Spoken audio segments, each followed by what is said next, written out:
Luto tayo ng sotanghong gisado. Yung may oyster sauce. Para maiba naman, ano.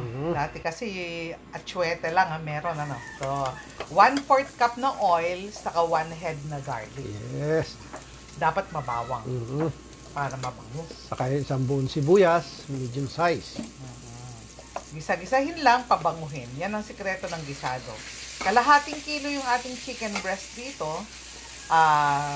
Luto-lutuin lang. Prito-prituhin.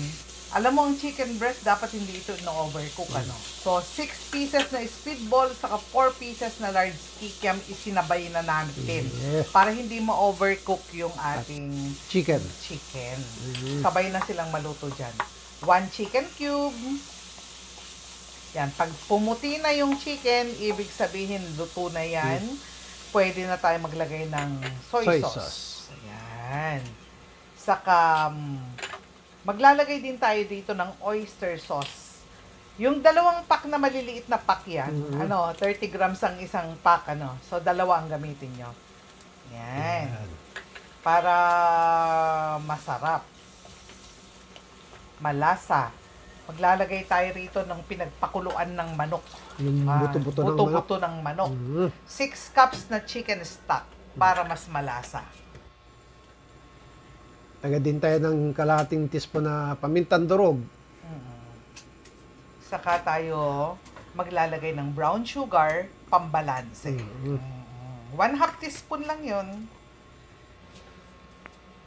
Takpan natin. Kapag kumukulo na, ilagay na natin yung ating carrots. 100 grams yung ating carrots.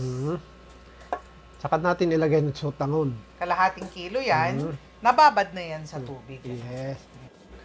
Para din na yan mahirap lutuin. Pag nailagay na yung ating sotanghon, huwag na tayo magtatakip. Halo-haluan lang natin. Hanggang sa mawala yung, mag-decrease na yung sabaw, ano? Yun. Pag medyo nag-decrease na yung sabaw, lagay na natin yung ating sitsaro. Saka yung ating Repolyo. repolyo. Ayan. Halo-halo lang din yan, tuloy-tuloy na hanggang sa mawalan na talaga ng tubig. Yes. Yan. Simple lang naman magluto ng sotanghon gisado. Ang importante lang, kompleto kayo sa rekado. Ano? Ayan ay spring onion, saka yung ating fried bawang. Yan ay ilalagay nyo kapag wala ng tubig. Yes. Ayan. Pag ready na siyang hanguin. Yan. So, ayan na. Halo-haluin lang ng ilang seconds. Tapos, ayan na. Napakasarap. Ano, iserve nyo na mainit na merong malamig na inumin. Yes. Ano?